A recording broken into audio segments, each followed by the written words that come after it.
إياك نعبد وإياك نستعين اهدنا الصراط المستقيم صراط الذين أنعمت عليهم غير المغضوب عليهم ولا الضالين.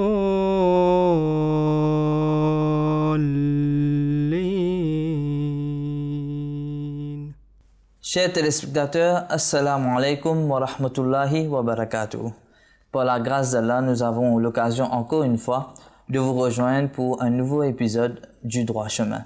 Nous accueillons Mourabi Shamim et Mourabi Nour Saïb. Assalamu alaikum wa rahmatullahi wa barakatuh. Wa alaikum salam wa rahmatullah.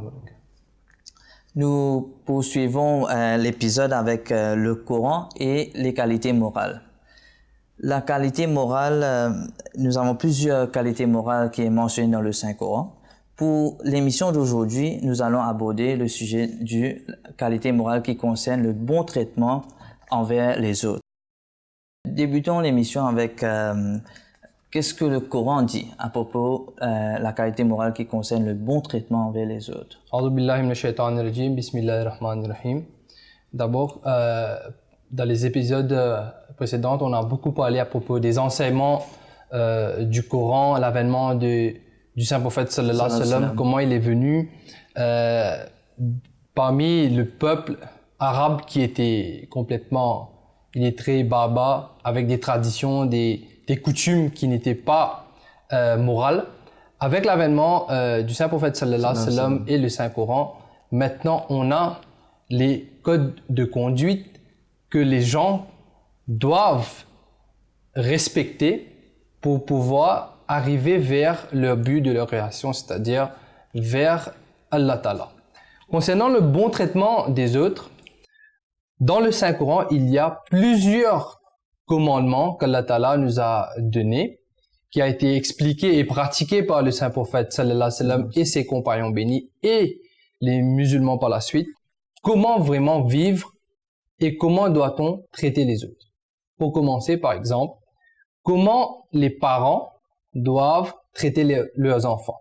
Le bon traitement des parents envers les enfants. C'est-à-dire, ça commence déjà dans la maison, dans la cellule familiale. Le Coran nous enseigne, et ça c'est répété à plusieurs reprises dans différents versets du Coran, que on doit prier pour les enfants. C'est-à-dire, les parents, même avant le mariage, ils doivent prier pour les enfants qui vont naître par la suite à travers le nikah, le mariage. Mais le Saint-Coran nous enseigne aussi que même après le mariage, même pendant que la maman est enceinte ou après la naissance, c'est-à-dire quand les enfants sont en train de grandir, on doit prier pour ces enfants. On doit toujours, tous les jours, prier pour leur bien-être. Par exemple, Allah Ta'ala nous explique que Hazrat Zakaria a beaucoup prié pour ses enfants. Par exemple, Rabbi habli min ladunka dhurriyatan tayyibatan innaka sami'ud du'a. Que Hazrat Zakaria a demandé à Allah Ta'ala, a continuellement prié à Allah Ta'ala qu'il faut me donner des enfants qui sont purs. Donc, le bon traitement des enfants commence avec la prière pour ses enfants. Et le Saint-Prophète sallallahu alayhi wa sallam nous explique que on doit faire de sorte que les enfants ont des bonnes manières. Akrimu awladakum. Donc, les manières des enfants doivent être parfaites, doivent être en permanence. Les parents doivent faire de sorte que les enfants font des bonnes choses. Et là, à travers la vie du Saint-Prophète sallallahu alayhi wa sallam, on voit que ça commence avec les parents. Le comportement des parents, ça va avoir un effet sur les enfants. C'est lui aussi qui nous explique que on doit respecter les enfants, mais pas seulement en les donnant des facilités, des moyens mondains qui vont les plaire, mais il faut aussi respecter leurs sentiments. Les parents doivent connaître vraiment les sentiments des enfants et les respecter. Et là, il nous explique que dans ce cas, il faut discuter avec les enfants ouvertement, c'est-à-dire la maman, le papa et les enfants ensemble, comme une cellule familiale, ils doivent s'asseoir et parler entre eux. C'est comme cela que les parents vont savoir le niveau de leurs enfants, le moral de leurs enfants, et ils vont pouvoir réformer ces enfants et ils vont pouvoir agir avec bonté envers ces enfants. Et il y a plusieurs exemples dans la vie du saint prophète sallallahu alayhi wa sallam, basés sur le Saint-Coran. Comment est-ce qu'il a pratiqué cela? De nos jours, nous savons ce que vous venez de mentionner, que les parents doivent trouver le temps pour discuter et parler avec les enfants. C'est quelque chose qui devient de plus en plus important de nos jours, car de nos jours, dans la plupart des familles, le père et la mère, les deux, partent au travail. Donc, c'est difficile pour les parents de trouver le temps pour parler aux enfants. Et c'est quelque chose que l'islam a mis l'accent dessus, qu'on doit trouver ce temps pour parler aux enfants afin de savoir les problèmes qu'ils font face. Et aussi, il y a quelque chose que j'avais mentionné, que le bon traitement envers les enfants débute avant même la naissance de ces enfants, avant même la conception de ces enfants. Donc, c'est quelque chose qui est très important que le Saint-Coran mentionne.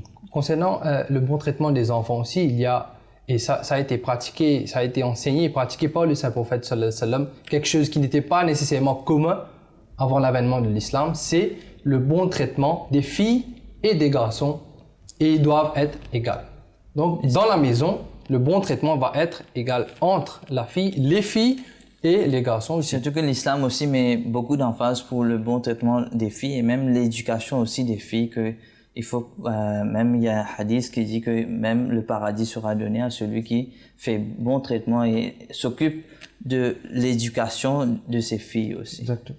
Et comme vous avez mentionné, c'est très important. Même dans la société, on voit que ce soit au niveau de la religion ou dans la société, que les parents sont très importants pour l'éducation des enfants. À ce propos, le Messie promis, alayhi salam, Hazrat Mirza Ghulam Ahmad, alayhi salam, il nous explique que concernant les parents et les enfants, le bon traitement des parents envers les enfants, c'est que d'abord, les parents doivent être des exemples, des modèles pour les enfants.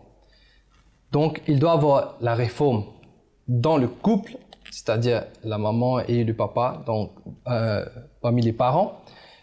Dans le cas où les parents sont pieux, ils sont vertueux, donc ils ne vont pas être en colère régulièrement dans la maison va être paisible, et dans cette maison, il y aura des enfants qui vont être éduqués et qui vont être des enfants qui sont considérés comme moraux, avec des bonnes manières.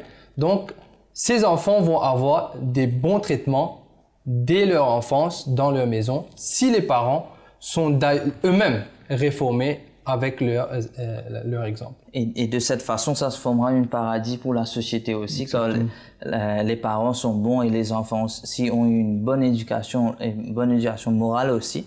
Donc ça deviendra un paradis pour la société, et c'est ça que l'islam prône aussi. Nous avons parlé des parents. Un autre aspect, ce sont les enfants. Qu'en est-il des bons traitements des enfants envers les parents? Bien sûr, le Saint-Coran a exhorté aux parents de bien traiter les enfants. Et de la même façon, le Saint-Coran a mis un accent particulier sur le bon traitement des parents. Et à maintes reprises, il a exhorté aux enfants de respecter et de démontrer, de faire preuve de gentillesse envers leurs parents. Et le terme que le Saint-Coran a utilisé à plusieurs reprises est « wabil walidaini ihsana », qu'on doit démontrer de la gentillesse, de la compassion envers les deux parents. Et ici, il y a quelque chose qui saute aux yeux. À plusieurs reprises, quand le Saint-Coran a fait mention du bon traitement envers les parents, le Saint-Coran a aussi mentionné dans le même verset qu'on doit adorer Allah, qui est le Créateur, qui est le Dieu unique. À titre d'exemple, le Saint-Coran nous dit, dans le chapitre 17, « Allah ta'budu illa iyyahu wa bil walidaini ihsana » que vous devrez adorer Allah, qui est le Créateur, qui est le Dieu unique, et ensuite, vous devez aussi montrer de la gentillesse, de la bienveillance envers vos parents. Ici, le Saint-Coran parle de la reconnaissance, que Allah est celui qui nous a créés, et Allah est celui qui a créé tous toutes les choses qu'on voit aujourd'hui pour nous servir. Donc c'est lui qui est le créateur de toutes choses et on doit être reconnaissant envers ce Dieu qui a tout créé, qui a tout fait pour nous et c'est la raison pour laquelle qu'on doit l'adorer, lui seul. Et de la même façon, Allah parle des parents. Et nos parents sont ceux qui nous a élevés dès l'enfance et il nous a tout donné. Donc, en guise de reconnaissance envers les parents, on doit au minimum traiter nos parents dans une bonne façon. Et le Saint-Coran a parlé en détail du traitement qu'on doit démontrer envers nos parents. À titre d'exemple, le Saint-Coran nous dit, dans le chapitre 17, le verset que je viens de réciter, A'uzubillahi minash shaitani rajim, Imma yabalughanna indakal kibara ahaduhuma aw kilahuma. Si l'un d'entre eux, c'est-à-dire les parents ou les deux, atteint la vieillesse auprès de toi, fala taqul lahuma uffin. Ne leur dis jamais aucune parole exprimant le dégoût. Wala tanharhuma, et ni leur fais aucun reproche. Wa qul lahuma qawlan karima. Mais adresse-toi à eux avec douceur et respect. Donc ici, le Saint-Coran en premier lieu parle d'une époque particulière, là où les parents arrivent dans un âge qui est avancé. Et le Saint-Coran reconnaît ce fait que dans cet âge, il se peut que les parents vont dire ou faire des choses que nous, les enfants, peut trouver agaçantes. Et c'est là où le Saint-Coran nous dit « Wala tanharhuma ». Il ne faut pas parler sur un ton agressif. « Wala taqul lahuma uffin ». Il ne faut pas dire des paroles qui expriment le dégoût.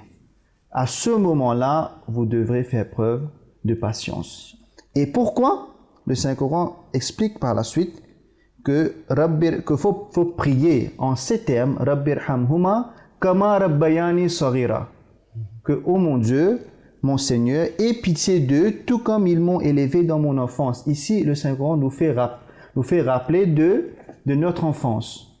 Là, quand nous étions petits et les parents ont su tolérer toutes les choses qu'on a fait. De la même façon, maintenant, quand les parents deviennent vieux. Ce sera à notre tour. Exactement. Et le Saint-Coran a aussi comparé la vieillesse à l'enfance. Et en tant qu'enfant, on est dépendant des parents. Exactement. Et arrivé à l'âge de la vieillesse, les parents commencent aussi. Exactement, dépendent des enfants. Donc ici, le Saint-Coran nous dit que les parents, ils sont occupés de vous quand vous étiez petit. Maintenant, c'est à votre tour de montrer de la patience, de la tendresse envers les parents. Malheureusement, de nos jours, avec les maisons de retraite, on voit qu'il y a beaucoup de personnes. Quand les parents arrivent à un âge avancé, ils envoient les parents dans les home age, là où il y a les old age, là où il y a les vieilles qui sont là, il y a des gens, maisons de retraite, là où les gens, d'autres étrangers s'occupent de ces parents. Et ce n'est pas quelque chose que l'islam encourage. Bien au contraire, le saint prophète sallallahu alayhi wa sallam, à plusieurs reprises dans les hadiths, il a mis aussi l'accent sur le bon traitement envers les parents. À titre d'exemple, quelqu'un était venu vers lui pour lui demander quel est Ayyul a'malu afdal, le meilleur des actions. Et le prophète sallallahu alayhi wa sallam a répondu le bon traitement des parents. Donc, c'est quelque chose aussi malheureusement aujourd'hui de la société, les enfants arrivés à un certain âge, à cause de leur responsabilité mondaine, ils délaissent leurs responsabilités envers les parents. Mais en général, Shamim Seb, concernant le fait que de nos jours, les enfants se trouvent dans des situations là où ils disent qu'ils ne peuvent pas ou ils ne peuvent plus s'occuper de leurs parents par manque de place dans la maison ou par manque de temps ou manque de moyens. Mais en général, si on va vraiment voir au fond des choses, on va constater que c'était le choix que ces enfants ont fait.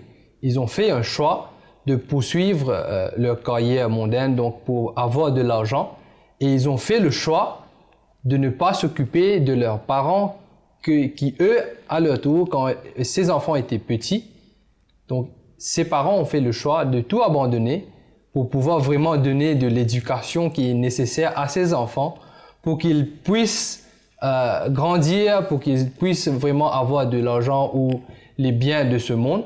Mais arrivé à leur tour, ces enfants maintenant, et beaucoup des enfants, on oublie nos responsabilités envers nos On parents. arrive à montrer de l'ingratitude. Et c'est la raison pour laquelle le saint prophète sallallahu alayhi wa sallam a dit « Bien malheureux est celui qui retrouve ses parents dans le vieil âge, la vieillesse, et il ne gagne pas le paradis en les servant. » Donc, la récompense que Allah nous a promis en servant les parents dans la vieillesse, c'est le paradis. Donc, c'est quelque chose que nous, les jeunes, on doit toujours garder en vue.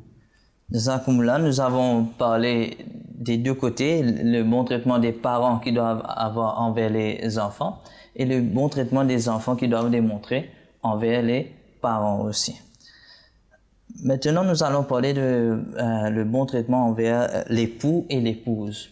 Si nous voyons aujourd'hui, même il y a des journées de droit de la femme, etc. Donc, qu'en est-il, Nour Saheb, de droit de l'époux et de droit de l'épouse? Puisqu'on est toujours dans la discussion à propos du bon traitement envers les autres, on a commencé avec la cellule familiale, les parents et les enfants, mais il y a aussi l'aspect entre l'époux et l'épouse. Le bon traitement de l'époux envers l'épouse et le bon traitement de l'épouse envers l'époux. Donc, à ce propos, il y a beaucoup des enseignements, des instructions qui sont vraiment très claires dans le Saint-Coran. Mais la chose qui peut résumer vraiment les enseignements, c'est le verset de Surah Al-Baqarah, là où Allah Ta'ala est en train d'expliquer comment l'époux et l'épouse doivent cohabiter ensemble pour vraiment faire de sorte que la vie familiale devienne jolie. Et Allah Ta'ala nous dit que hunna libasul lakum wa antum libasul lahunna. C'est-à-dire que l'époux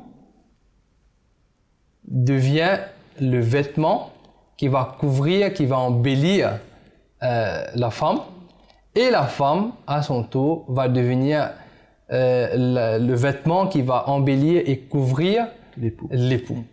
Donc, avec cela, il y a plusieurs instructions dans le Saint-Coran, comment vraiment agir avec bonté envers les autres. C'est comme un enseignement de base que de deux côtés, que on doit respecter, l'époux doit respecter l'épouse et l'épouse doit respecter Effectivement, c'est ça. l'époux. Pour pouvoir avoir vraiment une cellule familiale qui est bien, donc il y a le rôle de la femme et de l'homme ensemble. Donc Allah Ta'ala, par exemple, il nous explique que l'époux doit tout faire pour donner à l'épouse ses besoins, ses nécessités, et de faire de son mieux pour la rendre heureuse. Et c'est la même chose qui a été ordonnée aux femmes, aux épouses dans leur maison, qu'ils doivent garder par exemple les secrets de leur mari et de les rendre heureux dans leur maison. Et d'essayer d'avoir des enfants et ensemble avec les enfants, donc une cellule familiale, de faire de sorte qu'ils attirent le plaisir d'Allah. Dans la vie du saint prophète sallallahu alayhi wa sallam, on constate que c'était lui qui était le meilleur parmi les hommes, qui a démontré comment vraiment traiter, comment agir avec bonté envers les épouses. Le saint prophète sallallahu alayhi wa sallam nous explique, et cela est écrit dans Sunan Ibn Majah, que 7 dames qui décèdent et son mari est content avec lui, avec elle, donc cette femme va entrer dans le paradis. Et de l'autre côté, il a expliqué que comment donner de la préférence pour les femmes, pour les épouses ou l'épouse. Dans la vie du saint prophète sallallahu alayhi wa sallam, et cela a été expliqué à travers des différentes traditions dans les livres de hadith, que le saint prophète sallallahu alayhi wa sallam avait l'habitude de donner à ses épouses préférence sur lui-même. C'est-à-dire, dans la vie de tous les jours, que au lieu de commencer à manger lui-même, il commençait par exemple, à donner à ses épouses avant de consommer la nourriture lui-même. Donc, dans la vie de tous les jours, c'était lui qui traitait les épouses mieux que les épouses elles-mêmes. Et d'ailleurs, le prophète sallallahu alayhi wa sallam a déclaré que le meilleur parmi vous est celui qui traite sa famille et ses épouses dans la meilleure des façons. Et dans un des hadiths, ça a été rapporté que pendant un voyage, là où le saint prophète sallallahu alayhi wa sallam et les compagnons et même ses épouses bénies étaient sur des chameaux, et là le saint prophète sallallahu alayhi wa sallam a ordonné à celui qui tirait les chameaux qu'il faut ralentir. Donc là, quand le garçon a demandé pourquoi on doit ralentir, le saint prophète sallallahu alayhi wa sallam a expliqué qu'il y a des gens qui sont fragiles sur les chameaux. Donc référence a été faite à ses épouses qui étaient sur les chameaux. Donc on doit prendre plus de précautions qui est nécessaire envers les épouses. Et nous, pour terminer avec la discussion envers le traitement entre époux et épouses, je pense que le verset que vous avez mentionné au début, que les épouses sont comme des habits pour l'époux et l'époux est comme un habit pour l'épouse, cela résume tout l'enseignement du Saint-Coran à ce sujet. Parce que l'habit, quel est l'objectif de l'habit? C'est pour protéger. La première des choses, c'est de protéger la personne et ensuite aussi de couvrir les défauts de cette personne et ensuite aussi pour l'embellissement de la personne. Donc, si on garde en vue l'objectif de l'habit, on peut comprendre le principe que le Saint-Coran nous présente concernant le bon traitement d'un couple. C'est un principe très basique, mais qui résume tout. Et c'est très important aussi, surtout de nos jours, qu'on voit que la violence domestique, ça augmente. Et c'est pour ça qu'il y a beaucoup de mouvements qui protègent les droits de la femme, etc. Donc si on applique... Alors que l'islam a déjà expliqué quels sont les droits de la femme et quels sont les droits de l'homme. Et on voit, selon ce que vous avez mentionné, si on applique cela, ce sera pour le bien de l'humanité, pour les époux, l'épouses aussi, Inch'Allah. Nous allons mentionner une dernière item pour cet épisode, c'est concernant le bon traitement envers les voisins. Que l'islam dit-il à propos de cela? Le Saint-Coran a parlé du bon traitement dans la cellule familiale, mais aussi vis-à-vis de la société. Et dans la société, on a les gens et aussi les gens qui sont aux alentours, nos voisins. Et le Saint-Prophète, à titre d'exemple, le Saint-Prophète sallallahu alayhi wa sallam nous explique que Jibril, l'ange Gabriel, m'a tellement conseillé concernant les voisins que j'ai cru qu'il va compter les voisins parmi les héritiers. Donc c'est pour nous démontrer l'importance du bon traitement envers les voisins. Et le Saint-Coran d'ailleurs lui-même à plusieurs reprises a conseillé aux musulmans de bien traiter les voisins.